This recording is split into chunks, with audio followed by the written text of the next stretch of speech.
Look, you don't have to convince me. I hear you. This is my point, and this is what I want you to get to. Rhythm in the passing game. Everything. He clearly didn't have his rhythm for much of the game. Mm-hmm. The receivers were out of rhythm. They were dropping some throws. At times they weren't able to get open. And then from a play calling perspective, you really didn't see that. I mean, I don't think we saw back-to-back passes. I have to go back and look, but I don't think we saw back-to-back passes till the fourth quarter. I mean, there was just not a focus on getting him that lather, getting him warmed up, establishing that rhythm for him. And I think at this stage of his career, and maybe it's always important for a quarterback. You tell me, you've been there. Mm-hmm. Is rhythm an important thing for you late in your career? I certainly think it is early in his career. How do you do that? And is that an important element in making sure their passing game is consistently like we saw it in the fourth quarter of this game? So I think it's super important. And I want to go to one of the games I had where it was cold and windy, right? Everybody knows that Purdue throws the ball a lot. I'm talking about they let O'Connell throw that ball he throws the ball almost 45 times a game, right? Yeah. 45 times a game. They're playing in the game, and they refuse to let him throw back-to-back passes. Cold and windy. So a guy who and their receiver is going to win receiver of the year in the Big Ten, even with the guy at Ohio State. He's got more yards, touchdowns than the guy at Ohio State, or tied for touchdowns, more yards, more catches, right? And so a team where it's a sixth-year senior quarterback, and they refuse, and it's not like they were blowing no horse out. It's a dogfight, right? A senior veteran quarterback, they didn't allow him to throw back-to-back passes because it's windy and cold. And so I don't want to completely judge the coaching staff for that because that's a real thing. And even though as a player, you're thinking, man, I can do it. I'm fine. As a coach, the game's on the line every single time he lets you do that, right? And I don't know how much – and obviously they haven't really shown that they completely trust JJ even when it is nice weather. Yeah, and I mentioned that as – it's not even just about back-to-back. Maybe I shouldn't even say that. I completely understand what you're saying, but I'm just using that as an example. A team that throws the ball 45 times a game in a dogfight, but because of the weather, the coaching staff, the head coach is a former quarterback, his brother, who's the coordinator, is a former quarterback, right? And they want to throw the ball. That's how they play. That's their identity, right? And then you transfer over to Michigan, it's like, okay, their identity is not in throwing the ball. And it's the windy and the cold. And then you get a couple of drops. So you miss a couple of throws, and the coach is probably thinking like, let's just try to keep it on the ground and take the ball. But when they had to throw the ball, right, he delivered, period. He threw, I'm talking about the out route to Ronnie Bell where he's getting, I don't even know a word to call it, but the guy's all over him. Puts it perfectly on the outside where Ronnie Bell almost frames it up with one hand while the guy's holding on to his arm. Right, in a big moment. That's a huge moment. Makes that throw, obviously the fourth down throw, and then the throw where he rolls out and hits Cornelius Johnson, and that's a great catch by him, by the way. But I want to tell you, you talked earlier about game manager or whatever the case. Game manager, or is he a guy that just doesn't even need rhythm? He can just. So I want to make a comparison, and it's so funny because I was talking to one of my colleagues for Bally during a business game about Michigan. And last year after the season's like, hey, what do you think about the guy from Georgia, Stetson Bennett? I'm like, I think he's a dog, right? And the stigma about Stetson Bennett is like, oh, he's just a game manager. He don't really do nothing for real. Wrong. If you watch Georgia play, he is the driving force of that offense. He makes throws. He makes timely runs. And so I think JJ can be that, but with a much higher ceiling because of his talent, right? And so Stetson Bennett is an outstanding quarterback. I think he's not the biggest guy in the world, but makes throws and runs that keeps his team in the game. And so I started talking a couple weeks ago about manager. Okay, it's kind of an insult. I think it is, right? That means you can't do anything. You're just kind of making sure they don't mess it up. Control, a game controller. Stetson Bennett is probably the best game controller in the country for Georgia. Right? Whenever they need to throw, he makes it. Whenever they need to run, he makes it. He does everything the team needs when they need it. Right? And make sure everything is lined. And JJ can do those same things, but they don't truly trust him to do it all the time. Yeah, see, I don't think that they'll go from how they use him now to how Stetson Bennett. I remember in the playoff game, he threw like 13 RPOs in the first half. I mean, you talk about putting the game in the quarterback's hands.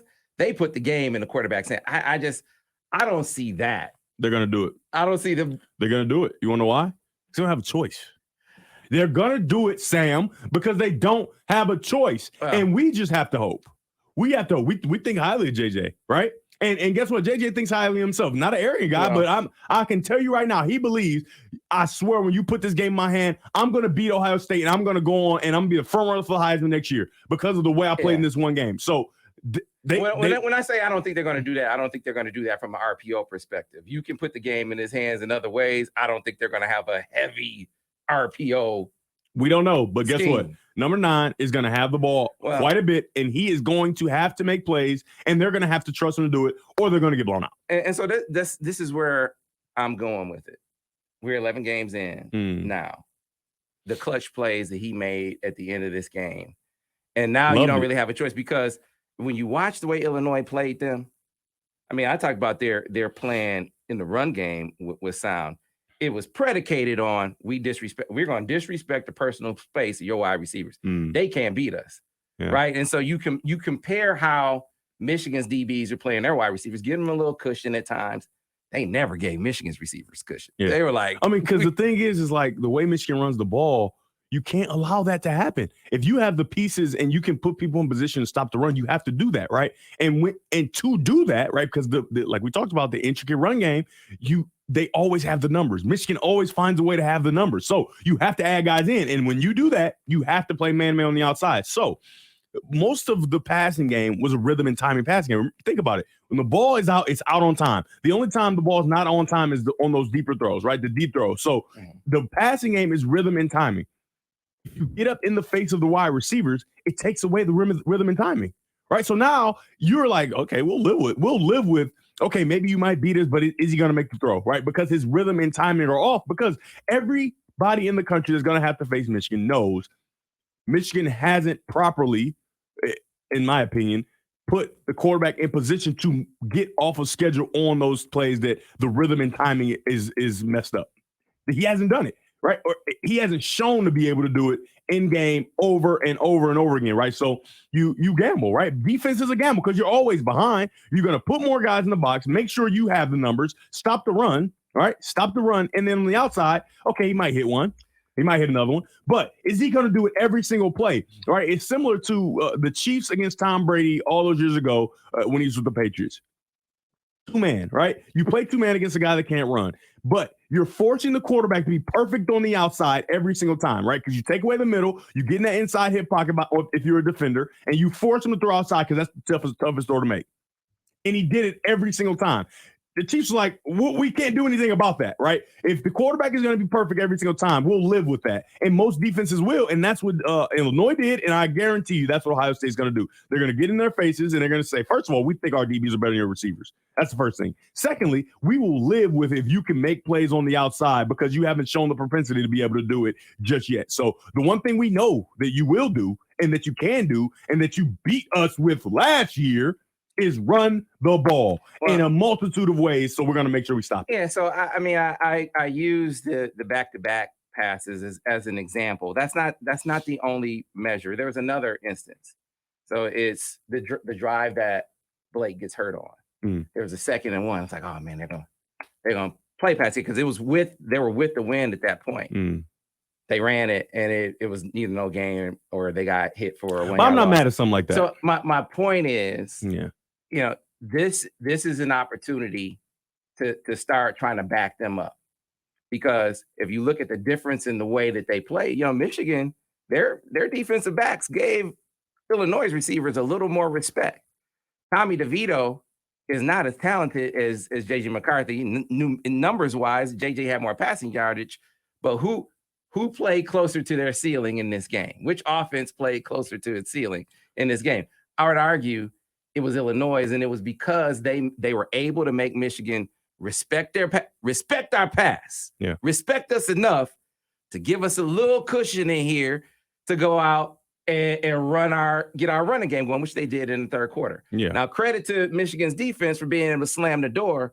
But again, in this game, to your original point about Ohio State, because we got to get to a break and talk more about the Buckeyes on the other side, they're going to have to make them respect them. on the outside if Blake isn't 100%. Now he's saying he's good to go. Brother, why you keep saying if he's 100%? They brought he fired his friend. They brought a new guy in. You think they brought a guy in for them to just win 10, 11 games again? They win 11 games all the time.